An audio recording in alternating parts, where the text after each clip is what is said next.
निंदर को ज्ञानवी हाजिर हो।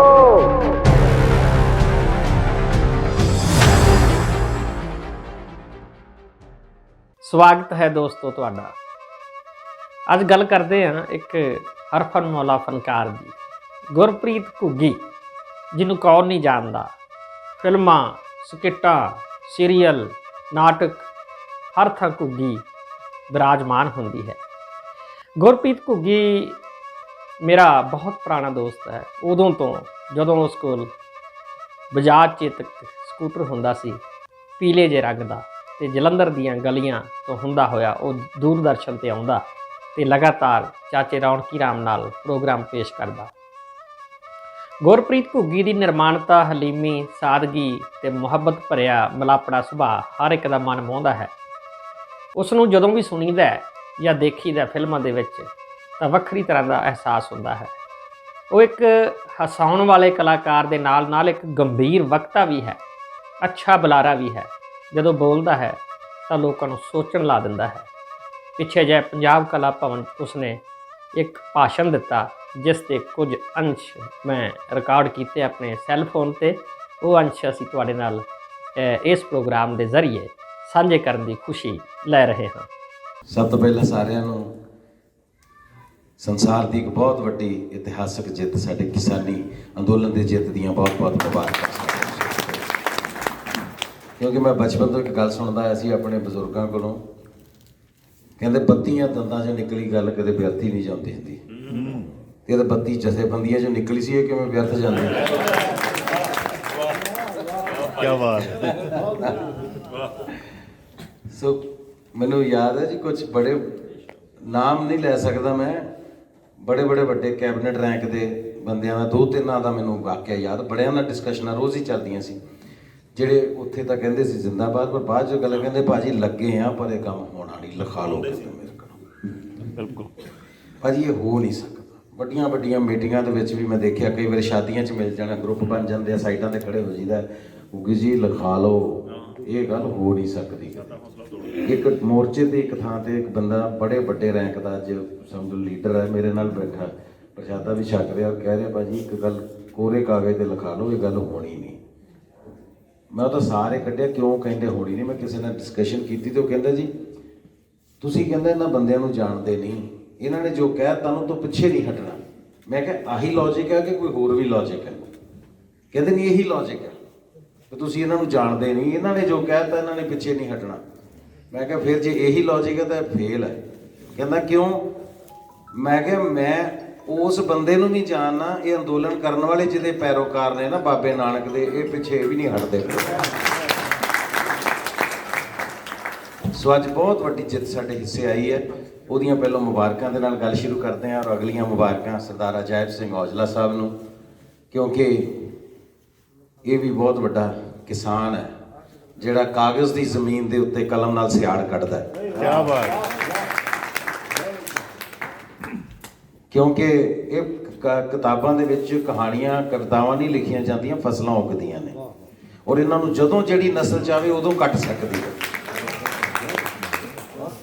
ਇਹਦਾ ਕੋਈ ਸਮਾਂ ਨਹੀਂ ਹੁੰਦਾ ਕਿ ਹਾੜੀ ਵੱਢ ਲਓ ਸੌਣੀ ਵੱਢ ਲਓ।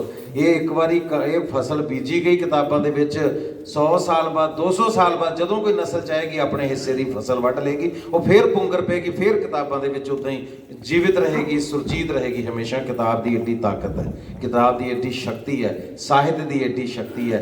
ਸਾਹਿਤ ਨੂੰ ਸੰਧੀ ਛੇਦ ਕਰਕੇ ਦੇਖ ਲਓ, ਸਾਹਿਤ ਜਿਹੜਾ ਸਾਡੇ ਹਿੱਤ ਵਿੱਚ ਹੈ ਉਹੀ ਔਰ ਹਿੱਤ ਹੀ ਨਾਲ ਚੱਲਦਾ ਹਮੇਸ਼ਾ। सो मैं गुड़िया तू बैठ जदों गल बेचारी बहुत सवेर दी लगी है तो चाह नहीं थम्या जाता है। शाबाश, बहुत अच्छे, गॉड ब्लेस। सो मैं बेनती ये कर रहा सी कि ये जिहड़ी तुसीं किताब जिहड़ी रिलीज़ की है ना, इहनूं झाती मार के देखी सारी अगे पिछे, तो ये सरदार अजायब सिंह औजला हुणां ने किताब नहीं लिखी, ये कागज़ां दा अजायब घर बनाता। बहुत बहुत अच्छे विचार हुणे सरदार हरकेश सिंह सिद्धू साहब, असी पोलीटिकली भी पिछले कुछ समय इकट्ठियां ने काम किया सी। मैं इन्हां नूं भी जानना, मैनूं भी जानते हैं। असीं यही गल कर रहे सी कि हुणे भैन जी हुणी मंच तो कह रहे सी कि ये पता नहीं तुसीं कोई शब्द बड़ा सुधरिया वरतिया सी, अच्छा जिहा ਵੀ ਉਹਨਾਂ ਲੋਕਾਂ ਦਾ ਕੰਮ ਨਹੀਂ, ਪਰ ਅਸੀਂ ਆਪਸ 'ਚ ਗੱਲ ਕਰ ਰਹੇ ਸੀ ਉਹਨਾਂ ਲੋਕਾਂ ਦਾ ਕੰਮ ਹੈ ਜਿਨ੍ਹਾਂ ਦਾ ਕਿਰਦਾਰ ਨਹੀਂ ਹੁੰਦਾ ਕੋਈ। ਸੋ ਕਿਰਦਾਰ ਤੋਂ ਮੈਂ ਨਹੀਂ ਕਹਿੰਦਾ ਸਾਰੇ ਬੇਕਿਰਦਾਰੇ ਲੋਕ ਹੁੰਦੇ, ਪਰ ਕਿਤੇ ਨਾ ਕਿਤੇ ਕਿਰਦਾਰ ਨਾਲ ਕੰਪਰੋਮਾਈਜ਼ ਕਰਨਾ ਪੈਂਦਾ। ਸੋ ਮੈਨੂੰ ਬੜੀ ਸੋਹਣੀ ਗੱਲ ਇੱਕ ਕਿਸੇ ਨੇ ਮੰਚ ਤੋਂ ਕਹੀ, ਸਰਦਾਰ ਬਲਕਾਰ ਸਿੰਘ ਸਿੱਧੂ ਸਾਹਿਬ ਜਦੋਂ ਬੋਲ ਰਹੇ ਸੀ, ਬੜੇ ਪਿਆਰੇ ਸੱਜਣ ਨੇ, ਬਹੁਤ ਪਿਆਰ ਕਰਦੇ ਨੇ, ਬੜਾ ਮਾਣ ਆਦਰ ਦਿੰਦੇ ਨੇ। ਇਹਨਾਂ ਸ਼ਿਕਸਤ ਦੀ ਗੱਲ ਕੀਤੀ ਸੀ ਤੇ ਉਹਦੇ ਵਿੱਚ ਵੀ ਜਿਹੜੀ ਜਿੱਤ ਸੀ ਨਾ, ਉਹਦਾ ਮੈਨੂੰ ਅਹਿਸਾਸ ਹੈ। ਉਸ ਸ਼ਿਕਸਤ ਦੇ ਵਿੱਚ ਜਿਹੜੀ ਜਿੱਤ ਸੀ, ਉਹ ਜਿੱਤ ਕਾਹਦੀ ਸੀ? ਕਹਿੰਦੇ ਮੈਨੂੰ ਉਦੋਂ ਮੀਸ਼ਾ ਸਾਹਿਬ ਦੀਆਂ ਲਾਈਨਾਂ ਯਾਦ ਆਉਂਦੀਆਂ ਸੀ, ਸਰਦਾਰ ਸੋਹਣ ਸਿੰਘ ਮੀਸ਼ਾ ਦੀਆਂ। ਕਹਿੰਦਾ ਲਹਿਰਾਂ ਸਾਨੂੰ ਵੀ ਬੁਲਾਇਆ ਸੀ ਇਸ਼ਾਰਿਆਂ ਦੇ ਨਾਲ, ਲਹਿਰਾਂ ਸਾਨੂੰ ਵੀ ਬੁਲਾਇਆ ਸੀ ਇਸ਼ਾਰਿਆਂ ਦੇ ਨਾਲ, ਸਾਥੋਂ ਮੋਹ ਤੋੜ ਹੋਇਆ ਨਾ ਕਿਨਾਰਿਆਂ ਦੇ ਨਾਲ। ਸੋ ਇਹ ਜਿਹੜੀਆਂ ਜਿੱਤਾਂ ਨੇ ਨਾ ਜੀ, ਇਹ ਤਾਂ 15 ਮਿੰਟ ਦੀ ਖੇਡ ਹੈ। ਕੱਲ ਦੱਸੋ ਕਿਹੜਾ ਅਹੁਦਾ ਲੈਣਾ, ਕੱਲ ਕਿੱਥੇ ਖੜੇ ਹੋਣਾ, 10 ਮਿੰਟ 'ਚ ਅਹੁਦੇ ਤਿਆਰ ਪਏ ਨੇ ਸਭ ਥਾਵਾਂ ਤੇ। ਸੋ ਗੱਲ ਉਹ ਜਿੱਤਾਂ ਦੀ ਨਹੀਂ ਹੁੰਦੀ। ਗੱਲ ਜੇ ਇੱਕ ਜਿੱਤ ਕੇ ਬਾਕੀ ਸਭ ਕੁਝ ਹੀ ਹਾਰ ਗਏ ਤੇ ਫਿਰ ਲਾਹਨਤ ਇਹੋ ਜਿਹੀਆਂ ਜਿੱਤਾਂ ਦੇ। ਬਿਲਕੁਲ। ਸੋ ਜਿਹੜੀ ਮਾਂ ਨੇ ਜੋ ਤਰਬੀਅਤ ਦਿੱਤੀ, ਬਾਪ ਨੇ ਜੋ ਸਿਖਾਇਆ, ਉਹਨੂੰ ਸਾਈਡ ਤੇ ਰੱਖ ਕੇ ਜੇ ਮੈਂ ਜਿੱਤਣਾ ਹੁੰਦਾ ਤਾਂ ਫਿਰ ਤਾਂ ਮੇਰੇ ਖਿਆਲ ਨਾਲ ਸਭ ਤੋਂ ਵੱਡੀ ਜਿੱਤ ਆਪਾਂ ਹਾਸਿਲ ਕਰਦੇ। ਪਰ ਗੱਲ ਫਿਰ ਮੈਂ ਵਾਪਸ ਔਜਲਾ ਸਾਹਿਬ ਤੇ ਆਉਣਾ। ਇੱਕ ਤੁਹਾਡੇ ਨਾਲ ਸਾਰੇ ਬਾਰ-ਬਾਰ ਸ਼ਿਕਾਇਤ ਵੀ ਕਰਦੇ ਪਏ ਨੇ ਉਹ ਕਿਤਾਬ ਦੇ ਕਵਰ ਪੇਜ ਨੂੰ ਲੈ ਕੇ, ਔਰ ਤੁਸੀਂ ਬਾਅਦ 'ਚ ਸਪੈਸ਼ਲ ਥੈਂਕਸ ਕਰਨਾ ਦੀਪਕ ਚਨਾਰਥਲ ਹੋਣਾ ਦਾ। ਇਹਨਾਂ ਨੇ ਧੱਕੇ ਨਾਲ ਇੱਕ ਨਜ਼ਰੀਆ ਸਾਰਿਆਂ ਨੂੰ ਦੇਤਾ ਵੀ ਇਦਾਂ ਹੀ ਦੇਖਿਓ ਇਹਨੂੰ, ਵੀ ਇਹ ਫਿਰ ਉਸ ਕਰਕੇ ਨਾ ਵੀ ਕਲਾਕਾਰ ਲੜਨਾ ਪੈਣਗੇ। ਬਹੁਤ ਸਮਾਰਟ ਆਦਮੀ ਬਈ, ਤੁਸੀਂ ਹੋਰ ਕਿਸੇ ਤਰੀਕੇ ਨਾਲ ਸੋਚਣਾ ਹੀ ਨਹੀਂ, ਨਾਲੇ ਤੁਸੀਂ ਸਾਨੂੰ ਸਾਬਤ ਕਰਦਾ ਵੀ ਅਸੀਂ ਲੜਾਕੇ ਹਾਂ। ਪਰ ਨਹੀਂ, ਮੈਂ ਮਜਬੂਰੀਆਂ ਸਮਝ ਸਕਦਾ, ਕਿਉਂਕਿ ਜਦੋਂ ਕਵਰ ਪੇਜ ਬਣਦਾ 100-150 ਗੱਲ ਵਿਚਾਰੀ ਜਾਂਦੀ ਫੇਰ ਬਣਦਾ। ਪਰ ਮੈਂ ਇਹਦਾ ਹੱਲ ਤੁਹਾਨੂੰ ਦੱਸ ਦੇਣਾ, ਜਦੋਂ ਦੁਬਾਰਾ ਇਹਦਾ ਕਵਰ ਪੇਜ ਬਣੇ ਨਾ, ਲੜਨ ਵਾਲਾ ਮਸਲਾ ਹੀ ਖਤਮ ਸਾਡੇ ਸਾਰਿਆਂ ਦੇ ਸਾਂਝੇ। ਇੱਕ ਐਗਜ਼ਾਮਪਲ ਦੇਣ ਲੱਗਾ, ਮਰਹੂਮ ਜਸਪਾਲ ਭੱਟੀ ਸਾਹਿਬ ਨੇ ਵਿੱਚ ਪਲੇਸ ਕਰ ਦਿੰਦੇ, ਸਾਨੂੰ ਆਪਣਾ ਲੱਗੀ ਜਾਣਾ ਸੀ ਸਾਰਾ।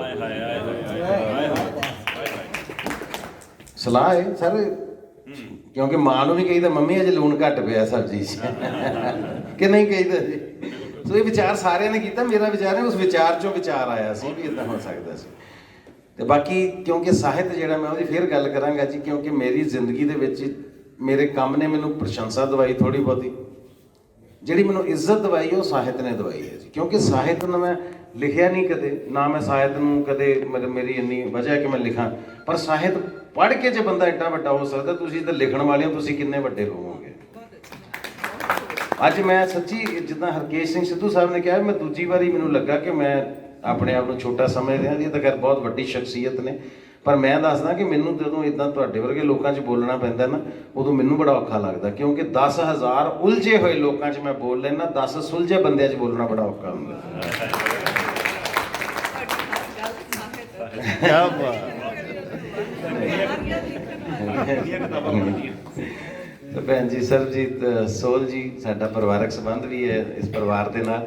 ਸੋ ਮੈਨੂੰ ਬੜਾ ਚੰਗਾ ਲੱਗਦਾ ਜਦੋਂ ਬੀਬੀਆਂ ਭੈਣਾਂ ਵੀ ਨਾਲ ਅੱਗੇ ਆ ਕੇ ਸਾਹਿਤ ਦੇ ਵਿੱਚ ਆਪਣਾ ਹੱਕ ਸਮਝਦੀਆਂ ਨੇ। ਇਹ ਨਹੀਂ ਕਿ ਕੋਸ਼ਿਸ਼ ਕਰਦੀਆਂ ਨੇ, ਥਾਂ ਹੈ ਨਾ। ਅਸੀਂ ਉਹ ਕੈਲੰਡਰ ਘਰਾਂ 'ਚ ਲੱਗਾ ਦੇਖਦੇ ਹਾਂ, ਅਰਧ ਨਾਰੀਸ਼, ਉਹ ਕੋਈ ਕਿਸੇ ਇੱਦਾਂ ਕੋਈ ਪ੍ਰਮਾਣਿਤ ਦੇਵੀ ਦੇਵਤੇ ਦਾ ਨਹੀਂ ਹੈ, ਉਹ ਇੱਕ ਸਾਡਾ ਹੀ ਇੱਕ ਸਰੂਪ ਹੈ। ਉਹ ਅਸੀਂ ਹਰ ਇਨਸਾਨ ਦੇ ਅੰਦਰ ਅੱਧੀ ਨਾਰੀ ਹੈ, ਅੱਧਾ ਪੁਰਸ਼ ਹੈ। ਸੋ ਉਹ ਅਸੀਂ ਤਾਂ ਹੀ ਇੱਕ ਕੰਪਲੀਟ ਬਣਦੇ ਹਾਂ। ਸਾਡੇ ਅੰਦਰ ਜਦੋਂ ਮੈਂ ਗੱਲ ਕਰਦਾ ਨਾ, ਪੰਜਾਬੀ ਢੋਲ ਜਦੋਂ ਵੱਜਦਾ ਨਾ, ਕਦੇ ਤੁਸੀਂ ਨੋਟ ਕੀਤਾ ਕਿ ਨਹੀਂ ਕੀਤਾ, ਇਹ ਦੋਵੇਂ ਚੀਜ਼ਾਂ ਅਰਧ ਨਾਰੀਸ਼ ਜਿਹੜਾ ਉਹਦੇ 'ਚੋਂ ਨਜ਼ਰ ਆਉਂਦਾ ਤੁਹਾਨੂੰ। ਇੱਧਰ ਜਿੰਨੇ ਮਰਦਾਵੇਂ ਐਕਸ਼ਨ ਜਿੰਨੇ ਨੇ ਭੰਗੜੇ ਦੇ, ਸਾਰੇ ਡਗੇ ਤੇ ਨੇ। ਧਮਾਲ ਪੈਂਦੀ ਡਗੇ ਦੇ, ਧੰਗ ਦਣਾਗਣ ਧੰਗ ਦਣਾਗਣ, ਲੁੱਡੀ ਪੈਂਦੀ ਤੀਲ ਤਨ ਤਣਾ ਤਣ ਤਨ ਤਣਾ ਤਣ ਤਨ ਤਣਾ ਤਣ। ਤੀਲ ਜਿਹੜੀ ਹੈ ਇਹ ਡਗਾ ਤੇ ਜਦ ਤੱਕ ਤੀਲ ਨਹੀਂ ਰਲਦੇ ਉਦੋਂ ਤੱਕ ਢੋਲ ਨਹੀਂ ਵੱਜਦਾ। ਇੱਦਾਂ ਹੀ ਸਾਹਿਤ ਦਾ ਢੋਲ ਵੀ ਉਦੋਂ ਹੀ ਵੱਜਦਾ ਜਦੋਂ ਹੁਣ ਮੇਰਾ ਯਾਰ ਬੈਠਾ ਤੇ ਮੇਰੇ ਦੇਖੀ ਜਾਂਦਾ ਸਿਆਣੀਆਂ ਗੱਲਾਂ ਕਿਵੇਂ ਕਰੀ ਜਾਂਦਾ।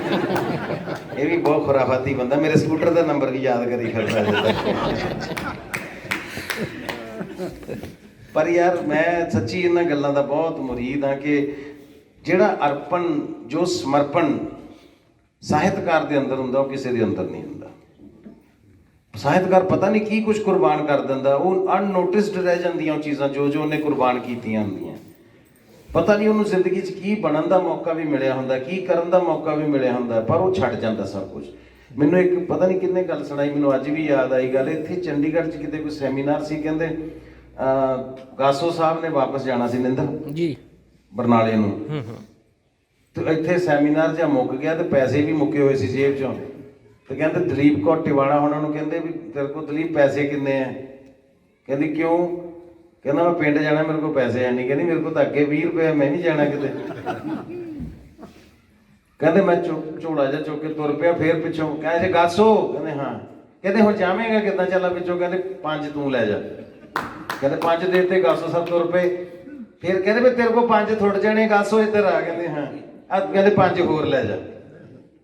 ਉਹ ਤੁਰ ਪਿਆ, ਕਹਿੰਦੇ ਗੇਟ ਤੱਕ, ਫਿਰ ਵੀ ਇੱਧਰ ਆ ਗਾਸੋ। ਕਹਿੰਦੇ ਗੱਲ ਸੁਣ, ਕਹਿੰਦੇ ਫੇਰ ਐਵੇਂ ਰਾਹ 'ਚ ਤੰਗ ਹੋਏਗਾ ਤੇ ਕਹਿੰਦਾ ਚੱਲ ਮੇਰਾ ਤਾਂ 5 ਨਾਲ ਵੀ ਸਰ ਜਾਣਾ, ਤੂੰ ਹੋਰ ਲੈ ਜਾ। ਕਹਿੰਦੇ ਜੇ 2 ਕਦਮ ਨਹੀਂ ਪੱਟੇ, ਕਹਿੰਦੀ ਵੀ ਮੈਂ ਕਿਸੇ ਨਾਲ ਚਲੀ ਜਾਊਂਗੀ, ਆ ਫੜ ਲੈ ਜਾ। ਇਹ ਸਾਹਿਤਕਾਰ ਦਾ ਇੱਕ ਰੂਪ ਹੈ। ਇਹ 20 ਰੁਪਏ ਨਾਲ ਨਾ ਦੇਖੇ ਹੋਏ, ਉਹਦਾ ਮਤਲਬ ਇਹ ਰੰਗ ਹੈ। ਇਹ ਰੰਗ ਕਿਤੋਂ ਨਹੀਂ ਲੱਭ ਸਕਦੇ ਤੁਹਾਨੂੰ, ਔਰ ਹਰ ਰੰਗ ਹੈ ਸਾਹਿਤਕਾਰ ਦੇ ਕੋਲ। ਮੈਂ ਕਿਤੇ ਕਿਤਾਬ ਪੜ੍ਹਦਾ ਪਿਆ ਸੀ ਤੇ ਮੈਂ ਉਹਦੇ 'ਚ ਬੜਾ ਬਟਾਲਵੀ ਸਾਹਿਬ ਦਾ ਕੋਈ ਜ਼ਿਕਰ ਆ ਰਿਹਾ ਸੀ ਕਿ ਮੀਸ਼ਾ ਸਾਹਿਬ ਜਲੰਧਰ ਰੇਡੀਓ ਤੇ ਜੌਬ ਕਰਦੇ ਹੁੰਦੇ ਸੀ, ਤੁਹਾਨੂੰ ਸਾਰਿਆਂ ਨੂੰ ਪਤਾ ਹੋਣਾ ਜੀ।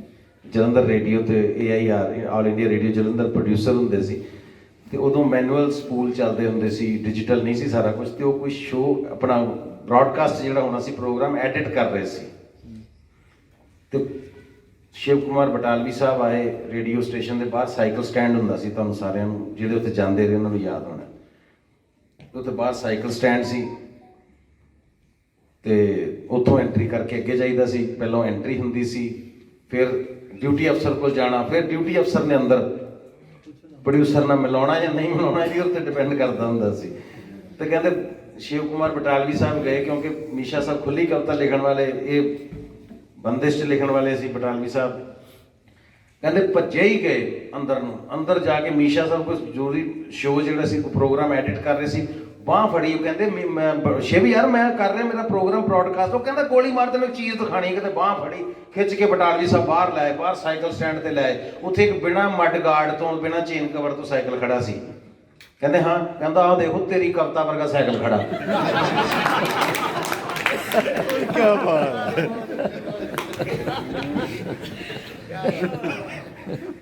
ਸੋ ਸਾਹਿਤ ਵਿੱਚ ਹਰ ਰੰਗ ਹੈ, ਸਾਹਿਤ ਵਿੱਚ ਹਰ ਇਮੋਸ਼ਨ ਹੈ, ਹਰ ਜਜ਼ਬਾ ਹੈ। ਜ਼ਿੰਦਗੀ ਦੇ 9 ਰਸ ਜੇ ਤੁਸੀਂ ਕਦੇ ਮਹਿਸੂਸ ਕਰਨੇ ਹੋਣ, ਮਾਨਣੇ ਹੋਣ, ਕਿਸੇ ਅੱਛੇ ਰਾਈਟਰ ਦੀ ਕੋਈ ਇੱਕ ਕਿਤਾਬ ਚੁੱਕ ਲਓ, ਉਹਦੇ 'ਚ ਤੁਹਾਨੂੰ ਘੁਮਾ ਫਿਰਾ ਕੇ ਸਾਰੇ ਰਸ ਮਿਲ ਜਾਣਗੇ। ਕਿਉਂਕਿ ਉਹਦੇ 'ਚ ਜ਼ਿੰਦਗੀ ਲੰਘਦੀ ਹੈ, ਜ਼ਿੰਦਗੀ ਵਿਚਰਦੀ ਹੈ ਕਿਤਾਬਾਂ ਦੇ ਵਿੱਚ।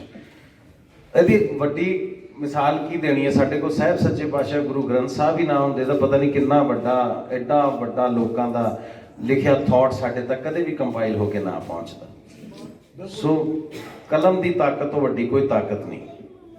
ਔਰ ਕਲਮ ਜਿਹੜੀ ਹੈ ਤੁਹਾਨੂੰ ਹਮੇਸ਼ਾ ਸ਼ਾਂਤੀ ਸਿਖਾਉਂਦੀ ਹੈ। ਕਲਮ ਹਮੇਸ਼ਾ ਤੁਹਾਨੂੰ ਕਦੇ ਉਗਰ ਹੋਣਾ ਨਹੀਂ ਸਿਖਾਉਂਦੀ। ਪਾਤਰ ਸਾਹਿਬ ਦੀਆਂ ਲਾਈਨਾਂ ਨੇ ਕਿ ਸਾਜ਼ ਕਹੇ ਤਲਵਾਰ ਨੂੰ ਦਿਲ ਦੇ ਰੰਗ ਹਜ਼ਾਰ, ਸਾਜ਼ ਕਹੇ ਤਲਵਾਰ ਨੂੰ ਦਿਲ ਦੇ ਰੰਗ ਹਜ਼ਾਰ, ਤਲਵਾਰ ਕਹੇ ਇੱਕ ਲੋਥੜਾ ਲਹੂ ਦੀਆਂ ਬੂੰਦਾਂ ਚਾਰ।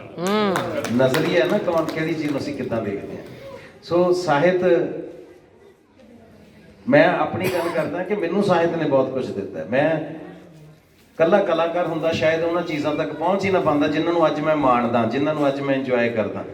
ਔਰ ਇੱਕ ਹਰ ਤਰ੍ਹਾਂ ਦਾ ਸਾਹਿਤ ਹੁੰਦਾ। ਲੋਕ ਸਾਹਿਤ ਦੀ ਗੱਲ ਵੀ ਆਪਾਂ ਜਦੋਂ ਕਰਦੇ ਹਾਂ ਨਾ, ਲੋਕ ਸਾਹਿਤ, ਹੁਣ ਇਹ ਗੱਲ ਚੱਲੀ ਸੀ, ਭੈਣ ਜੀ ਹੁਣੀ ਕਰ ਰਹੇ ਸੀ ਗੱਲ, ਭੈਣ ਜੀ ਸਰਜੀਤ ਜੀ, ਕਿ ਕਵਿਤਾਵਾਂ ਨੂੰ ਵੀ ਆਪਾਂ ਨੂੰ ਫਿਲਮਾਉਣਾ ਚਾਹੀਦਾ, ਉਹਨਾਂ ਨੂੰ ਵੀ ਰੂਪਮਾਨ ਕਰਨਾ ਚਾਹੀਦਾ, ਮੰਚ ਦੇ ਉੱਤੇ ਮੰਚਿਤ ਹੋਣੀਆਂ ਚਾਹੀਦੀਆਂ ਨੇ। ਔਰ ਵਾਕਈ ਕਵਿਤਾ ਦੇ ਵਿੱਚ, ਗੀਤ ਦੇ ਵਿੱਚ ਇੰਨੀ ਤਾਕਤ ਹੁੰਦੀ ਹੈ ਕਿ ਤੁਸੀਂ ਵੈਸੇ ਵੀ ਜੇ ਉਹਨੂੰ ਨਾਮ ਹੀ ਫਿਲਮਾਓ ਨਾ, ਸਿਰਫ ਇਮੈਜਿਨ ਹੀ ਕਰ ਲਓ ਤੇ ਉਹਦੀ ਸਾਰੀ ਪਿਕਚਰਾਈਜੇਸ਼ਨ ਹੁੰਦੀ ਹੈ। ਇਹਦੀ ਐਗਜ਼ਾਮਪਲ ਦੇਣਾ, ਮੈਂ ਲੋਕ ਸਾਹਿਤ ਤੇ ਆ ਜਾਂਦਾ ਹੁਣ। ਬਾਬੂ ਸਿੰਘ ਮਾਨ, ਉਹਨਾਂ ਨੇ ਲੋਕ ਸਾਹਿਤ ਲਿਖਿਆ। ਮੈਂ ਗੀਤਕਾਰ ਨਹੀਂ ਕਹਿੰਦਾ ਉਹਨਾਂ ਨੂੰ, ਲੋਕ ਸਾਹਿਤਕਾਰ ਕਹਿੰਦਾ। ਉਹਨਾਂ ਨੇ ਲੋਕ ਸਾਹਿਤ ਲਿਖਿਆ। ਹੁਣ ਇਹਨੂੰ ਵੀਡੀਓ ਬਣਾਉਣ ਦੀ ਲੋੜ ਹੀ ਨਹੀਂ। ਇਹ ਗੱਲ ਉਹਨਾਂ ਦਾ ਗੀਤ ਸੁਣ ਲਓ, ਕਹਿੰਦੇ ਨਾ ਕੋਈ ਟੂਮ ਤੇ ਨਾ ਕੋਈ ਟੱਲਾ, ਨਾ ਕੋਈ ਛਾਪ ਤੇ ਨਾ ਕੋਈ ਛੱਲਾ, ਆ ਗਿਓ ਪ੍ਰਾਹੁਣਾ। ਹੁਣ ਇਮੈਜਿਨ ਕਰੋ ਵੀ ਪ੍ਰਾਹੁਣਾ ਤਰੌਜਾ ਲੈਣ ਆਇਆ ਮੁੰਡਾ, ਤੇ ਅੱਗੋਂ ਚੰਦਰੀ ਸੱਸ ਪੂਰੀ ਵੇਰ ਕੇ ਬੈਠੀ ਹੋਈ ਵੀ ਆ ਲੈਂਦੇ ਅੱਜ ਨੂੰ ਸਿੱਧਾ ਕਰਨੀ ਆ ਮੈਂ। ਕਹਿੰਦੀ ਨਾ ਕੋਈ ਟੂਮ ਤੇ ਨਾ ਕੋਈ ਟੱਲਾ, ਨਾ ਕੋਈ ਛਾਪ ਤੇ ਨਾ ਕੋਈ ਛੱਲਾ, ਆ ਗਿਓ ਪਰਾਉਣਿਆ ਕੱਲਾ ਸਿੱਲੇ ਕਾਂ ਵਰਗਾ ਬਣ ਕੇ, ਛਲਣ ਆ ਗਿਓ 12 ਤਾਲੀ ਮਾਂ ਵਰਗਾ ਬਣ ਕੇ। ਹਾਏ ਹਾਏ। ਅੱਗੋਂ ਕਹਿੰਦਾ ਜਿਹੜੇ ਪਾਏ ਟੂਮ ਤਗਾਦੇ, ਉਹਨੂੰ ਪਤਾ ਲੱਗ ਗਿਆ ਵੀ ਮੈਂ ਲੈ ਕੇ ਨਹੀਂ ਆਇਆ ਨਾ ਗਹਿਣਾ ਗੱਟਾ, ਕੋਈ ਤਾਂ ਵੇਰ ਗਈ ਹੈ। ਕਹਿੰਦਾ ਜਿਹੜੇ ਪਾਏ ਟੂਮ ਤਗਾਦੇ ਸਾਰੇ ਵੇਚ ਬੁੱਢੜੀਏ ਖਾਦੇ, ਹੁਣ ਤੂੰ ਨਾ ਕਰ ਘਾਟੇ ਵਾਦੇ, ਨਹੀਂ ਕੋ ਕਜੀਆ ਪੈ ਜਾਊਗਾ, ਨਾ ਤੋਰੀ ਤਾਂ ਜੱਟ ਵਾਰੰਟਾਂ ਨਾਲ ਵੀ ਲੈ ਜਾਊਗਾ।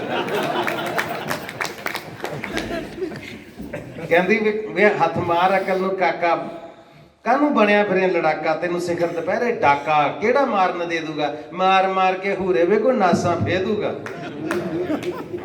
ਕਹਿੰਦਾ ਸਾਰੀ ਭੋਏ ਕਰ ਬੈਠਾ ਗਹਿਣੇ, ਸਾਰੀ ਭੋਏ ਕਰ ਬੈਠਾ ਗਹਿਣੇ, ਮੈਂ ਤਾਂ ਗਿਣ ਗਿਣ ਬਦਲੇ ਲੈਣੇ, ਬੁੜੀਏ ਅਜੇ ਵੀ ਲੱਗ ਜਾ ਕਹਿਣੇ, ਤੋਰ ਤਰੌਜਾ ਧੀ ਦਾ ਨਹੀਂ, ਤੋਰਨੀਆਂ ਤਾਂ ਤੋਰਨੀਆਂ ਖੂੰਡਾ ਦੀਦਾ ਨਹੀਂ। ਕਹਿੰਦੀ ਵੇ ਹੁਣੇ ਖੇਤ ਚੋਂ ਆ ਕੇ ਬੈਠਕ ਦੇ ਵਿੱਚ ਪਲੰਗ ਢਹਾ ਕੇ, ਪਲੰਗ ਦੇ ਉੱਤੇ ਚਤਈ ਵਿਛਾ ਕੇ ਤੈਨੂੰ ਕਣਕ ਖਵਾ ਦੂਗਾ, ਬੜਾ ਸੁਭਾਅ ਦਾ ਭੈੜਾ ਵੇ, ਕੁੱਟ ਕੁੱਟ ਮੋਛੇ ਪਾ ਦੂਗਾ। ਕਹਿੰਦਾ ਉਹ ਤੇ ਕਦੋਂ ਖੇਤ ਚੋਂ ਆਉਂਦਾ, ਮੈਂ ਤੈਨੂੰ ਹੁਣੇ ਨੇ ਆਉਂਦਾ ਪਾਉਂਦਾ, ਵੇਖੋ ਕਿਹੜਾ ਆਣ ਛਡਾਉਂਦਾ ਮੌਤ ਦੇ ਮੂੰਹ ਵਿੱਚ ਆਈ ਨੂੰ, ਵੱਜਦੇ ਵੇਖ ਘਸੁੰਨ ਛੇੜ ਕੇ ਵੇਖ ਜਵਾਈ ਨੂੰ। ਇਹ ਤਾਂ ਫਿਲਮ ਬਣ ਗਈ। ਇਹ ਫਿਲਮ ਆਪਣੇ ਆਪ ਚ ਛੇੜ ਕੇ ਵੇਖ ਜਵਾਈ ਨੂੰ। ਕਹਿੰਦੀ ਵੇ ਅੱਲਾ ਹੱਥ ਚੜਾ ਲੈ ਮੈਥੋਂ, ਮੈਂ ਕੋਈ, ਕਹਿੰਦੀ ਰੱਬਾ ਜਾਨ ਬਚਾ ਲੈ ਇੱਥੋਂ, ਅੱਲਾ ਹੱਥ ਚੜਾ ਲੈ ਮੈਥੋਂ, ਮੈਂ ਕੋਈ ਨਾਬਰਤਾ ਨਹੀਂ ਤੇਥੋਂ, ਵੇ ਜਾ ਲੈ ਜਾ ਕਾਕੀ ਨੂੰ, ਪਰ ਵਰਤਦਿਆਂ ਦੇ ਸਾਕ ਹੁੰਦੇ, ਮਿਲ ਜਾਇਓ ਵਿਸਾਖੀ ਨੂੰ। ਉਹ ਫਿਰ ਪੈਡਲ ਤੇ ਪੈਰ ਰੱਖ ਕੇ ਲੱਤ ਲਾ ਕੇ ਖਲੋ ਗਿਆ। ਕਹਿੰਦਾ ਪਲ ਵਿੱਚ ਲੈ ਕੇ ਤਖੂ ਦਾਣੇ, ਹੁਣ ਕਿਉਂ ਆ ਗਈ ਮੱਤ ਟਿਕਾਣੇ, ਤੂੰ ਟਕਸਾਲੀ ਜੱਟ ਨੂੰ ਜਾਣੇ, ਬੁੜੀਏ ਪੁੱਤ ਕਰਾੜਾ ਦਾ, ਨਾਲ ਟੱਲੀ ਮਾਰ ਕੇ ਕਹਿੰਦਾ ਵੇਖ ਧਰਾਓ ਜਾ ਲੈ ਚੱਲਿਆ ਜੱਟ ਮਾਨ ਮਰਾੜਾ ਦਾ। ਸੋ ਇਹਨੂੰ ਕਿਹੜੀ ਪਿਕਚਰਾਈਜੇਸ਼ਨ ਦੀ ਲੋੜ ਹੈ? ਸੋ ਇੱਕ ਮੈਂ ਲੋਕ ਸਾਹਿਤ ਦੀ ਗੱਲ ਕੀਤੀ ਹੈ, ਚਲੋ ਵੱਡੀ ਤਾਂ ਸਾਹਿਤ ਦੀ ਆਪਣੀ ਇੱਕ ਬਹੁਤ ਵੱਡੀ ਦੇਣ ਹੈ। ਔਰ ਮੈਂ ਗੱਲ ਖਤਮ ਕਰਾਂਗਾ, ਬਹੁਤ ਲੰਬਾ ਚਲਾ ਗਿਆ ਕੰਮ। ਮੇਰੀ ਜ਼ਿੰਦਗੀ 'ਚ ਮੈਨੂੰ ਪਤਾ ਕਿ ਮੇਰਾ ਸਭ ਤੋਂ ਵੱਡਾ ਕੰਟਰੀਬਿਊਸ਼ਨ ਹੈ, ਜਦੋਂ ਮੈਂ 6ਵੀਂ 'ਚ ਪੜ੍ਹਦਾ, 5ਵੀਂ 'ਚ ਪੜ੍ਹਦਾ ਸੀ, ਮੇਰਾ ਭਰਾ 9ਵੀਂ 'ਚ ਪੜ੍ਹਦਾ ਹੁੰਦਾ ਸੀ, ਮੈਂ ਉਹਦੀਆਂ ਕਿਤਾਬਾਂ ਪੜ੍ਹਨ ਦਾ ਸ਼ੌਕੀਨ ਸੀ, 9ਵੀਂ ਦੀਆਂ। ਮੈਂ ਫਿਰ 10ਵੀਂ 'ਚ ਭਰਾ ਮੇਰਾ ਹੋ ਗਿਆ, ਮੈਂ 6ਵੀਂ 'ਚ ਹੋ ਗਿਆ, ਤੇ ਮੈਂ ਉਹਦੀਆਂ 10ਵੀਂ ਦੀਆਂ ਕਿਤਾਬਾਂ ਪੜ੍ਹਦਾ ਹੁੰਦਾ। ਮੈਂ ਨਜਾਬਤ ਸਾਹਿਬ ਉਦੋਂ ਪੜ੍ਹੇ ਸੀ, ਸ਼ੇਖ ਵਜੀਦ ਸਾਹਿਬ। ਨਜਾਬਤ ਸਾਹਿਬ ਕਹਿੰਦੇ ਮਿੱਤਰਾਂ ਦੀ ਮਿਜ਼ਮਾਨੀ ਖਾਤਰ ਦਿਲ ਦਾ ਲੋਹੂ ਛਾਣੀ ਦਾ, ਕੱਢ ਕਲੇਜਾ ਕੀਤਮ ਮੇਰੇ, ਸੋ ਵੀ ਨਾਹੀ ਲਾਇਕ ਤੇਰੇ, ਹੋਰ ਕਿਛ ਪੱਲੇ ਨਾਹੀ ਮੇਰੇ, ਪੀਓ ਕਟੋਰਾ ਪਾਣੀ ਦਾ। ਸੋ ਇਹ ਸਾਹਿਤ ਤੁਹਾਨੂੰ ਬਹੁਤ ਕੁਝ ਦਿੰਦਾ ਹੈ, ਸਾਨੂੰ ਜੋੜਦਾ ਹੈ। ਮੈਂ ਜਿਹੜਾ ਬੁੱਲਾ 9ਵੀਂ 'ਚ ਪੜ੍ਹਿਆ ਸੀ, ਮੈਨੂੰ ਅਜੇ ਤੱਕ ਨਹੀਂ ਭੁੱਲਿਆ, ਬਾਕੀ ਸਭ ਕੁਝ ਭੁੱਲ ਗਿਆ, ਟ੍ਰਿਗਨੋਮੈਟਰੀ, ਥਿਊਰਮਾਂ, ਜਮੈਟਰੀ ਸਭ ਭੁੱਲ ਗਿਆ, ਪਰ ਮੈਨੂੰ ਬੁੱਲਾ ਨਹੀਂ ਭੁੱਲਿਆ। ਮੈਂ ਪੜ੍ਹਿਆ ਵੀ 9ਵੀਂ 'ਚ, 10ਵੀਂ 'ਚ ਮੈਡਮ ਪ੍ਰੀਤਮ ਕੌਰ ਨੇ ਪੜ੍ਹਾਇਆ ਬੜੇ ਪ੍ਰੀਤ ਨਾਲ, ਪਰ ਅੱਜ ਵੀ ਯਾਦ ਹੈ। ਸੋ ਗੱਲ ਹੈ ਕਿ ਅਸੀਂ ਸਾਹਿਤ ਨਾਲ ਜੇ ਬੱਚਿਆਂ ਨੂੰ ਜੋੜ ਨਹੀਂ ਰਹੇ ਨਾ, ਆਪਣਾ ਫਰਜ਼ ਅਦਾ ਨਹੀਂ ਕਰ ਰਹੇ। ਔਰ ਮੈਂ ਸਾਹਿਤਕਾਰਾਂ ਨੂੰ ਅੱਜ ਇੱਕ ਹੋਰ, ਜਿੱਦਾਂ ਫਿਰ ਮਾਂ ਨੂੰ ਕਹਿਣ ਵਾਲੀ ਗੱਲ ਹੈ ਵੀ ਵਿੱਚ ਲੂਣ ਘਾਟਾ, ਸਾਹਿਤਕਾਰ ਆਪਣੀ ਜ਼ਿੰਮੇਵਾਰੀ ਉਨੀ ਹੈ ਜੇ ਨਿਭਾ ਨਹੀਂ ਪਾ ਰਹੇ। ਗੁੱਸਾ ਨਾ ਕਰਿਓ ਮੇਰੀ ਗੱਲ ਦਾ, ਅਸੀਂ ਸਿਰਫ ਲਿਖਣ ਤੱਕ ਸੀਮਤ ਰਹਿ ਗਏ। ਮੈਂ ਲਿਖਤਾ, ਮੇਰੀ ਕਿਤਾਬ ਛਪ ਗਈ, ਉਹ ਪਈ ਲਾਇਬ੍ਰੇਰੀ 'ਚ, ਬਸ ਡਨ। ਪਰ ਨਹੀਂ, ਇਹ ਕਿਤੇ ਇਹ ਉਹ ਗੱਲ ਹੈ ਵੀ ਜਿੱਦਾਂ 33 ਨੰਬਰਾਂ ਨਾਲ ਪਾਸ ਹੋ ਕੇ ਅਸੀਂ ਕਹਿੰਦੇ ਪਾਸ ਹੋ ਗਏ, ਯਾਰ ਸਕਾਲਰ ਕੌਣ ਬਣੇਗਾ ਜੇ ਅਸੀਂ 33 ਨੰਬਰਾਂ ਨਾਲ ਹੀ ਖੁਸ਼ ਹੋਣ ਲੱਗ ਪਏ? ਤਾਂ ਸਕਾਲਰਸ ਦੀ ਵੀ ਤਾਂ ਲੋੜ ਹੈ ਨਾ ਜੀ, ਜਿਹੜੇ ਸਾਹਿਤ ਦੇ ਨਾਲ ਬੱਚਿਆਂ ਨੂੰ ਜੋੜਨ, ਟ੍ਰੈਡੀਸ਼ਨ ਨੂੰ ਅੱਗੇ ਲੈ ਕੇ ਜਾਣ।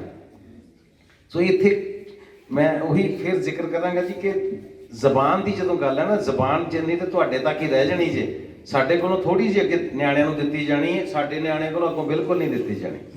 ਕਿਉਂਕਿ ਭਾਸ਼ਾ ਜਿਹੜੀ ਹੈ ਸਿਰਫ ਜਿਹੜੀ ਕਿਤਾਬ 'ਚ ਲਿਖੀ ਗਈ ਉਹੀ ਨਹੀਂ, ਕੋਈ ਤਾਂ ਸ਼ਬਦ ਮਰ ਗਏ, ਅਸੀਂ ਮਰਦੇ ਵੀ ਦੇਖ ਰਹੇ ਹਾਂ। ਹੁਣੇ ਦੀਪਕ ਜੈਤੋਈ ਸਾਹਿਬ ਦਾ ਜ਼ਿਕਰ ਆਇਆ, ਮੈਂ ਪਰਸਨਲੀ ਵੀ ਇੱਕ ਵਾਰੀ ਮਿਲ ਕੇ ਆਇਆ ਸੀ ਉਹਨਾਂ ਨੂੰ, ਔਰ ਮੈਂ ਮਿਲਣ ਦਾ ਸ਼ੌਕੀਨ ਹਾਂ। ਮੈਨੂੰ ਖੁਸ਼ੀ ਹੈ ਕਿ ਮੇਰਾ ਸ਼ੋਅ ਚੱਲਦਾ ਸੀ ਘੁੱਗੀ ਐਕਸਪ੍ਰੈਸ, ਉਹਦੇ ਵਿੱਚ ਮੈਂ ਆਪਣਾ ਬਾਪੂ ਕਰਨੈਲ ਸਿੰਘ ਪਾਰਸ ਨੂੰ ਵੀ ਇੰਟਰਵਿਊ ਕੀਤਾ ਹੋਇਆ, ਉਹਦੇ ਵਿੱਚ ਮੈਂ ਚਰਨ ਸਿੰਘ ਸਫਰੀ ਨੂੰ ਇੰਟਰਵਿਊ ਕੀਤਾ ਹੋਇਆ, ਉਹ ਜਿਹੜੇ ਬਾਬੇ ਲੱਭਣੇ ਹੀ ਨਹੀਂ ਹੁਣ ਕਦੇ। ਸੋ ਗੱਲ ਸ਼ਬਦਾਂ ਦੀ ਸੀ। ਜਤੋਈ ਸਾਹਿਬ ਦਾ ਗਾਣਾ ਪਿਆ, ਗੱਲ ਸੋਚ ਕੇ ਕਰੀ ਵਜ਼ੈਲਦਾਰਾ, ਆਸਾਨੀ ਕਨੌੜ ਚੱਲਣੀ। ਲੈ ਹੁਣ ਕਨੌੜ ਦਾ ਹੀ ਨਹੀਂ ਨਾ ਪਤਾ ਹੋਣਾ, ਨਾ ਕਿਸੇ ਨੂੰ ਲੋੜ ਹੈ ਹੁਣ ਕਨੌੜ ਦੀ। ਸੋ ਮੇਰੇ ਕਹਿਣ ਦਾ ਮਤਲਬ, ਜੇ ਨਹੀਂ ਜੋੜਾਂਗੇ ਤੇ ਨੁਕਸਾਨ 'ਚ ਰਵਾਂਗੇ। ਯਾਰ ਜ਼ਬਾਨ ਦੀ ਆਪਣੀ ਇੱਕ ਖੂਬਸੂਰਤੀ ਹੈ। ਮੈਂ ਭੈਣ ਜੀ ਉਹਨਾਂ ਦੇ ਕਾਲਜ ਗਿਆ ਸੀ, ਉੱਥੇ ਕੁੜੀਆਂ ਲੁੱਡੀ ਦਾ ਕੰਪੀਟੀਸ਼ਨ ਕਰ ਰਹੀਆਂ ਸੀ, ਤੇ ਉਹਦੇ 'ਚ ਬਾਰ-ਬਾਰ ਇੱਕ ਗਾਣੇ ਦਾ ਜ਼ਿਕਰ ਆ ਰਿਹਾ ਸੀ, ਵੀ ਚੰਨ ਕਿੱਥਾਂ ਗੁਜ਼ਾਰੀਏ ਰਾਤ ਵੇ, ਹਨਾ। ਹੁਣ ਮੈਂ ਕਿਹਾ ਜੀ ਸਾਡੀ ਕਿੰਨੀ ਟ੍ਰੈਜਡੀ ਹੈ, ਕਿਤਾਬਾਂ 'ਚ ਲਿਖਿਆ ਸਾਹਿਤ ਹੈਗਾ, ਪਰ ਸਾਡੀ ਜ਼ਬਾਨ ਤੇ ਸਾਡੇ ਜ਼ਿਹਨ 'ਚੋਂ ਸਾਹਿਤ ਹੈ ਨਹੀਂ। ਕਿਉਂਕਿ ਅਸੀਂ ਡਾਇਲੈਕਟ ਵੀ ਖਤਮ ਕਰ ਦਿੱਤੇ। ਅਸੀਂ ਉਹਦੀਆਂ ਖੂਬਸੂਰਤ, ਜਿੱਦਾਂ ਹੁਣ ਮੈਂ ਕੋਸ਼ਿਸ਼ ਕਰਦਾ ਹੁੰਦਾ ਮੈਂ ਫਿਲਮ 'ਚ ਜਿੱਥੋਂ ਦਾ ਰੋਲ ਕਰਾਂ, ਜਿਹੜੇ ਖਿੱਤੇ ਦਾ ਰੋਲ ਕਰਾਂ, ਬਾਈ ਨਵਦੀਪ ਹੋਣੀ ਮੰਨਦੇ ਨੇ ਇਸ ਗੱਲ ਨੂੰ ਵੀ ਮੈਂ ਉੱਥੇ ਦਾ ਹੀ ਬੋਲਣ ਦੀ ਕੋਸ਼ਿਸ਼ ਕਰਦਾ। ਬਹੁਤੇ ਕਲਾਕਾਰ ਵੀ ਗਲਤੀ ਕਰਦੇ ਨੇ, ਫਿਲਮ ਸਰਦੂਲਗੜ੍ਹ ਤੇ ਪਿੰਡ ਦਿਖਾਇਆ ਹੁੰਦਾ ਜਾਂ ਕਿਤੇ ਭਵਾਨੀਗੜ੍ਹ ਦਾ ਤੇ ਉਹ ਅੰਮ੍ਰਿਤਸਰ ਦੀ ਬੋਲੀ ਬੋਲੇ। ਇਹਨੂੰ ਮੁੰਡੇ ਨੂੰ ਆਖਣ ਡਈ ਹੈ ਵੀ ਸਵੇਰ ਜਦ ਕਚਹਿਰੀ ਨਹੀਂ ਜਾਣ ਡਿਆ, ਇਹ ਕੋਈ ਭਵਾਨੀਗੜ੍ਹ ਦਾ ਏਦਾਂ ਨਹੀਂ ਬੋਲਦਾ, ਨਹੀਂ ਹੋਣਾ ਚਾਹੀਦਾ ਹੈ ਨਾ। ਜ਼ਬਾਨਾਂ ਮਰ ਰਹੀਆਂ ਨੇ ਸਾਡੇ। ਪੁਆਧੀ ਹੁਣ ਮੈਂ ਸਾਹ ਲੈਂਦੀ ਦੇਖੀ ਜੇ ਬੜੇ ਸਾਲਾਂ ਬਾਅਦ, ਸਾਹ ਹੀ ਨਹੀਂ ਲਏ ਕਦੇ ਪੁਆਧੀ ਨੇ। ਮੇਰੀ ਕੋਸ਼ਿਸ਼ ਹੁੰਦੀ ਜ਼ਬਾਨ ਨੂੰ, ਜਦੋਂ ਮੇਰੀ ਫਿਲਮ ਆਈ ਸੀ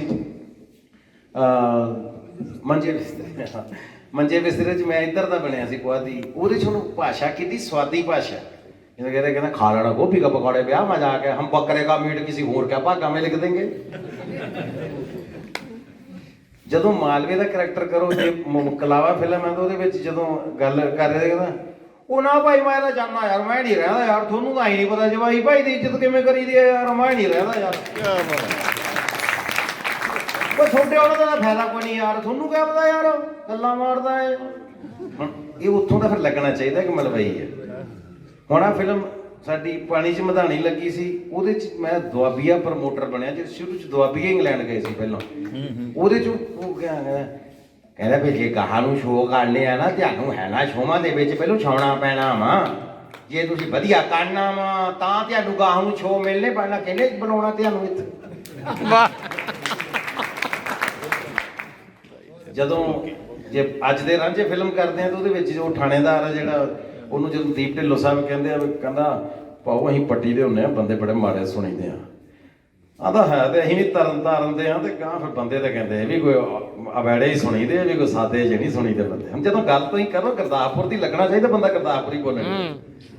ਸੋ ਇਹ ਜ਼ਬਾਨ ਦਾ ਸਵਾਦ ਹੈ, ਇਹਨੂੰ ਵੀ ਬਚਾਉਣਾ। ਇਹ ਮੈਂ ਸਿਰਫ ਤੁਹਾਨੂੰ ਕੋਈ ਏਦਾਂ ਨਹੀਂ ਦੱਸਣਾ ਵੀ ਮੈਨੂੰ ਆਉਂਦੀਆਂ ਕਿੰਨੀਆਂ ਬੋਲਣੀਆਂ, ਮੈਂ ਇਹ ਦੱਸਣਾ ਇਹ ਸਵਾਲ ਪਾ ਕੇ ਚੱਲਿਆ ਤੁਹਾਨੂੰ ਸਾਹਿਤਕਾਰਾਂ ਨੂੰ। ਵੈਸੇ ਤਾਂ ਮੈਂ ਹੱਲ ਦਾ ਸ਼ੌਕੀਨ ਹਾਂ ਕਿ ਹੱਲ ਕੀ ਹੈ, ਮੈਂ ਸਵਾਲ ਦਾ ਸ਼ੌਕੀਨ ਨਹੀਂ ਹੁੰਦਾ, ਪਰ ਇਹਦੇ ਮੇਰੇ ਕੋਲ ਹੱਲ ਨਹੀਂ ਹੈਗਾ। ਸੋ ਇਹ ਸਵਾਲ ਪਾ ਕੇ ਚੱਲਿਆ ਵੀ ਇਹ ਵੀ ਕਿਵੇਂ ਬਚਾ ਕੇ ਰੱਖਣੀ ਹੈ, ਇਹ ਵੀ ਦੇਖਿਓ। ਇਹਦੇ ਕੋਈ ਸੈਮੀਨਾਰ ਹੋ ਸਕਦੇ ਨੇ ਕਿਸੇ ਇੱਕ ਡਾਇਲੈਕਟ ਦੇ ਉੱਤੇ, ਕਿਸੇ ਉਪ ਬੋਲੀ ਦੇ ਉੱਤੇ, ਇਹਦੇ ਐਕਸਪਰਟ ਬੁਲਾਏ ਜਾ ਸਕਦੇ ਨੇ ਜਿਹੜੇ ਮੰਚ ਦੇ ਉੱਤੇ ਬੋਲ ਕੇ ਦਿਖਾਣ ਬੱਚਿਆਂ ਨੂੰ, ਜਿਹੜੇ ਉਸ ਭਾਸ਼ਾ ਦੀਆਂ ਵਿਸ਼ੇਸ਼ਤਾਵਾਂ, ਉਹਦੀਆਂ ਖੂਬੀਆਂ ਦੱਸਣ, ਉਹਨੂੰ ਬੋਲਣ ਦਾ ਤਰੀਕਾ ਦੱਸਣ, ਤੁਹਾਡੇ ਨਾਲ ਡਾਇਲੈਕਟ ਦੇ ਵਿੱਚ ਡਾਇਲੌਗ ਕਰਨ, ਉਹ ਆਪਣੇ ਡਾਇਲੈਕਟ ਦੇ ਵਿੱਚ ਡਾਇਲੌਗ ਕਰਨ ਤੁਹਾਡੇ ਨਾਲ, ਸੰਵਾਦ ਕਰਨ ਤੁਹਾਡੇ ਨਾਲ। ਤੇ ਇਹ ਮੇਰੇ ਖਿਆਲ ਨਾਲ ਬਹੁਤ ਵੱਡੀ ਸਰਾਇਕੀ ਦੀ ਫਿਰ ਗੱਲ ਚੱਲੀ ਸੀ। ਅਸੀਂ ਇਹ ਗਾਣਾ ਹੁਣ ਤੱਕ ਏਦਾਂ ਹੀ ਸੁਣਦੇ ਆਏ, ਵਿੱਚ ਅਸੀਂ ਢੋਲਕੀਆਂ ਕੁੱਟੀ ਜਾਂਦੇ ਵਿੱਚ ਅੰਨ ਕਿੱਦਾਂ ਗੁਜ਼ਾਰੀ ਆਏ ਰਾਤ ਵੇ ਮੈਂ ਨਹੀਂ, ਇਹਨੂੰ ਹੁਣ ਤੁਸੀਂ ਕੰਨਾਂ 'ਚ ਇਹ ਸੋਚ ਕੇ ਸੁਣੋ, ਸਰਾਇਕੀ ਸੁਣ ਰਹੇ ਹੋ, ਆਪਣੀ ਭਾਸ਼ਾ ਕੱਢ ਦਿਓ ਜ਼ਿਹਨ 'ਚੋਂ। ਵਿੱਚ ਅੰਨ ਕਿੱਥਾਂ ਗੁਜ਼ਾਰੀ ਆਈ ਰਾਤ ਵੇ, ਵਿੱਚ ਅੰਨ ਕਿੱਥਾਂ ਗੁਜ਼ਾਰੀ ਆਈ ਰਾਤ ਵੇ, ਮੇਰਾ ਜੀ ਦਲੀਲਾਂ ਦੇ ਬਾਤ ਵੇ, ਕੋਠੇ ਤੇ ਪਿੜ ਕੋਠੜਾ ਵੇ ਮਾਹੀ, ਕੋਠੇ ਤੇ ਤਨੂਰ ਭਲਾ, ਤੰਦੂਰ ਨਹੀਂ ਤਨੂਰ ਭਲਾ, ਪਹਿਲੀ ਰੋਟੀ ਤੂੰ ਖਾਵੇਂ ਤੇਰੇ ਸਾਥੀ ਨੱਸਦੇ ਦੂਰ ਭਲਾ, ਵਿੱਚ ਅੰਨ ਕਿੱਥਾਂ ਗੁਜ਼ਾਰੀ ਆਈ ਰਾਤ ਵੇ, ਮੇਰਾ ਜੀ ਦਲੀਲਾਂ ਦੇ ਬਾਤ। ਸੋ ਇੰਨੀਆਂ ਕੁ ਦਿਲ ਦੀਆਂ ਗੱਲਾਂ ਸੀ, ਮੈਂ ਸੁਣਨ ਵਾਲੇ ਬੈਠੇ ਤੇ ਕਰ ਲੈਂਦੇ, ਬੰਦਾ ਚੁਟਕਲੇ ਸੁਣਾ ਕੇ ਸਰ ਜਾਂਦਾ। ਕਿਆ ਬਾਤ। ਸੋ ਬੇਨਤੀ ਹੈ ਕਿ ਇਹ ਜਿਹੜੀ ਅੱਜ ਪਿਰਤ ਪਾਈ ਹੈ, ਮੈਨੂੰ ਪਿਰਤ ਪਾਈ ਕਵਾਂਗਾ, ਇਹ ਨਵੇਕਲਾ ਸਾਹਿਤ ਹੈ। ਇਹ ਚਲੰਤ ਜਾਂ ਰੈਗੂਲਰ ਸਾਹਿਤ ਨਹੀਂ ਜੋ ਅੱਜ ਅਜਾਇਬ ਸਿੰਘ ਔਜਲਾ ਸਾਹਿਬ ਨੇ ਦਿੱਤਾ, ਇਹ ਰੈਗੂਲਰ ਨਹੀਂ ਹੈ, ਇਹ ਨਵੀਂ ਚੀਜ਼ ਹੈ, ਨਵੀਨਤਾ ਇਹਦੇ ਵਿੱਚ। ਔਰ ਨਿੰਦਰ ਵਰਗੇ ਦੋਸਤਾਂ ਨੂੰ, ਨੌਜਵਾਨਾਂ ਨੂੰ, ਨਵਦੀਪ ਹੋਣਾ ਨੂੰ ਮੈਂ ਬੇਨਤੀ ਕਰਦਾ ਕਿ ਵਾਕਈ ਜਿੱਦਾਂ ਸਰਜੀਤ ਭੈਣ ਜੀ ਨੇ ਕਿਹਾ, ਇਹਦੇ ਤੇ ਗੌਰ ਕਰਿਓ। ਇਹਨੂੰ ਆਪਾਂ ਜ਼ਰੂਰ ਅੱਗੇ ਰੇਖਾ ਚਿੱਤਰ ਜਿਹੜੇ ਨੇ ਉਹ ਤੁਹਾਡੇ ਮਹਾਨ ਨਾਇਕਾਂ ਨੂੰ ਬਚਾ ਕੇ ਰੱਖਣਗੇ। ਸਿਰਫ ਕਲਾਕਾਰਾਂ ਤੇ ਨਹੀਂ ਮੈਂ ਕਹਿੰਦਾ, ਵੱਡੇ ਵੱਡੇ ਖਿਡਾਰੀਆਂ ਤੇ, ਰੁਸਤਮੇ ਹਿੰਦ, ਜੇ ਦਾਰਾ ਸਿੰਘ ਦੀ ਗੱਲ ਕਰੀਏ ਤੇ ਪੰਜਾਬੀ 'ਚ ਉਹਦਾ ਰੇਖਾ ਚਿੱਤਰ ਵੀ ਸਾਡੇ ਕੋਲ ਵਧੀਆ ਸਾਂਭਿਆ ਪਿਆ ਹੋਣਾ ਚਾਹੀਦਾ। ਸਾਡੇ ਕੋਲ ਦਾਰਾ ਸਿੰਘ ਦੁਲਚੀਪੁਰੀਆ ਜਿਹੜਾ ਅਸਲੀ ਦਾਰਾ ਸੀ, ਅਸਲੀ ਨਕਲੀ ਦੀ ਮੈਂ ਗੱਲ ਨਹੀਂ ਕਰਦਾ, ਜਿਹੜੇ ਪਹਿਲਾਂ ਸੀਨੀਅਰ ਦਾਰਾ ਸੀ, ਮਤਲਬ ਉਹਨਾਂ ਤੋਂ ਬਾਅਦ ਦਾਰਾ ਸਿੰਘ ਜੀ ਆਏ ਨੇ ਇਹ ਵਾਲੇ, ਸੋ ਉਹਨਾਂ ਦਾ ਵੀ ਜ਼ਿਕਰ ਹੋਵੇ, ਹੈ ਨਾ। ਸੋ ਮੇਰੇ ਕਹਿਣ ਦਾ ਮਤਲਬ ਆਪਾਂ ਜਿਉਣੇ ਮੋੜ ਦਾ ਰੇਖਾ ਚਿੱਤਰ ਵੀ ਕਿਉਂ ਨਾ ਹੋਵੇ, ਸੁੱਚੇ ਸੂਰਮੇ ਦਾ ਰੇਖਾ ਚਿੱਤਰ ਕਿਉਂ ਨਾ ਹੋਵੇ। ਸੋ ਇਹ ਚੀਜ਼ਾਂ ਜਿਹੜੀਆਂ ਨੇ ਰੇਖਾ ਚਿੱਤਰ 'ਚ ਅੱਜ ਜਿਹੜੀ ਪਿਰਤ ਪਈ ਹੈ, ਅੱਗੋਂ ਸਾਂਭ ਕੇ ਰੱਖੀਆਂ ਜਾਣ ਤੇ ਇਹ ਸਾਹਿਤ ਨੂੰ ਬਹੁਤ ਵੱਡੀ ਦੇਣ ਹੋਏਗੀ। ਔਰ ਮੈਂ ਲਾਸਟ ਤੇ ਇੱਕੋ ਗੱਲ ਕਹਿ ਕੇ ਇਜਾਜ਼ਤ ਲਵਾਂਗਾ, ਫਿਰ ਦੀਪਕ ਜੈਤੋਈ ਸਾਹਿਬ ਦੀਆਂ ਲਾਈਨਾਂ ਯਾਦ ਆਉਣਗੀਆਂ ਵੀ ਜੇ ਤਾਲਾ ਲਾ ਕੇ ਚਾਬੀ ਆਪਣੇ ਕੋਲ ਰੱਖ ਲਈ ਤੇ ਫਿਰ ਇਹਦੀਆਂ ਨਿੰਦਰ ਦੀਆਂ 51 ਕਿਤਾਬਾਂ ਵੀ ਸੰਦੂਕ 'ਚ ਹੀ ਰਹਿ ਜਾਣੀਆਂ। ਸੋ 51 ਕਿਤਾਬਾਂ ਦਾ ਕੋਈ ਫਾਇਦਾ ਨਹੀਂ ਜੇ ਪਹੁੰਚੀਆਂ ਹੀ ਨਾ। ਇਹ ਉਹ ਹੈ ਵੀ ਮਾਂ ਨੇ ਇੱਕ ਪੰਜੀਰੀ ਬਣਾ ਕੇ ਡੱਬੇ 'ਚ ਪਾ ਕੇ ਉੱਤੇ ਰੱਖ ਦਿੱਤੀ, ਡਾਲਡੇ ਦੇ ਡੱਬੇ ਢੱਕਣ ਲਾ ਕੇ, 3 ਮਹੀਨੇ ਬਾਅਦ ਪਤਾ ਲੱਗਾ ਉਹਨੂੰ ਉੱਲੀ ਲੱਗ ਗਈ। ਕੋਈ ਫਾਇਦਾ ਨਹੀਂ ਪੰਜੀਰੀ ਬਣਾਈ ਲੈ, ਜੇ ਖਾਧੀ ਨਾ ਕਿਸੇ ਤੱਕ ਪਹੁੰਚੀ ਨਾ ਤੇ ਕੋਈ ਫਾਇਦਾ ਨਹੀਂ। ਇਹਨੂੰ ਪਹੁੰਚਾਉਣਾ ਕਿਵੇਂ ਹੈ? ਆਡੀਓ ਮੀਡੀਅਮ ਨੂੰ ਯੂਜ਼ ਕਰੋ, ਡਿਜੀਟਲ ਔਰ ਵਿਜ਼ੂਅਲ ਮੀਡੀਅਮ ਨੂੰ ਯੂਜ਼ ਕਰੋ, ਸਾਹਿਤ ਨੂੰ ਲੋਕਾਂ ਤੱਕ ਪਹੁੰਚਾਓ। ਇਹ ਬਹੁਤ ਵੱਡੀ ਜ਼ਿੰਮੇਵਾਰੀ ਬਣਦੀ ਹੈ। ਕਲਾ ਪਰਿਸ਼ਦ 'ਚ ਬਹਿ ਕੇ ਅੱਜ ਮੈਂ ਮੰਗ ਕਰਦਾ, ਇੱਕ ਤਾਂ ਉਪ ਬੋਲੀਆਂ ਨੂੰ, ਡਾਇਲੈਕਟ ਨੂੰ ਬਚਾਓ, ਲਹਿਜੇ ਨੂੰ ਬਚਾਓ, ਔਰ ਇੱਕ ਸਾਹਿਤ ਕਿਵੇਂ ਲੋਕਾਂ ਤੱਕ ਪਹੁੰਚਾਉਣਾ ਇਹਦੇ ਉੱਤੇ ਕੰਮ ਕਰੋ। ਔਜਲਾ ਸਾਹਿਬ ਨੂੰ ਬਹੁਤ ਬਹੁਤ ਮੁਬਾਰਕਾਂ। ਔਰ ਇਹ ਲਾਸਟ ਦੇ ਇਹੀ ਹੈ ਕਿ ਕੁੰਜੀਆਂ ਤਾਲਾ ਲਾ ਕੇ ਕੋਲ ਨਾ ਰੱਖਿਓ, ਅਗਲੀ ਨਸਲ ਨੂੰ ਫੜਾ ਕੇ ਜਾਇਓ। ਦੀਪਕ ਜਤੋਈ ਸਾਹਿਬ ਦੇ ਕਹਿਣ ਕੋ ਪਿਆਲਾ ਮਾਏ ਸਾਂਭ ਕੁੰਜੀਆਂ ਧੀਆਂ ਕਰ ਚੱਲੀਆਂ ਸਰਦਾਰ। ਗੁਰਪ੍ਰੀਤ ਘੁੱਗੀ ਦੀਆਂ ਗੱਲਾਂ ਅਵਸ਼ ਤੁਹਾਨੂੰ ਪਸੰਦ ਆਈਆਂ ਹੋਣਗੀਆਂ, ਕਿਉਂਕਿ ਇੱਕ ਕਲਾਕਾਰ ਜੋ ਚੌਕਸ ਰਹਿੰਦਾ ਹੈ ਸੱਭਿਆਚਾਰ ਪ੍ਰਤੀ, ਸਾਹਿਤ ਪ੍ਰਤੀ, ਸਮਾਜ ਪ੍ਰਤੀ, ਔਰ ਅਜਿਹੀਆਂ ਗੱਲਾਂ ਦਾ ਝਲਕਾਰਾ ਇਸ ਵੀਡੀਓ ਦੇ ਵਿੱਚੋਂ ਪਿਆ। ਆਸ ਕਰਦੇ ਹਾਂ ਕਿ ਇਹ ਪ੍ਰੋਗਰਾਮ ਤੁਹਾਨੂੰ ਹਮੇਸ਼ਾ ਵਾਂਗ ਚੰਗਾ ਲੱਗਦਾ ਰਿਹਾ ਹੋਵੇਗਾ। ਸਾਨੂੰ ਆਪਣੀ ਫੀਡਬੈਕ ਜ਼ਰੂਰ ਦੇਣਾ। ਧੰਨਵਾਦ।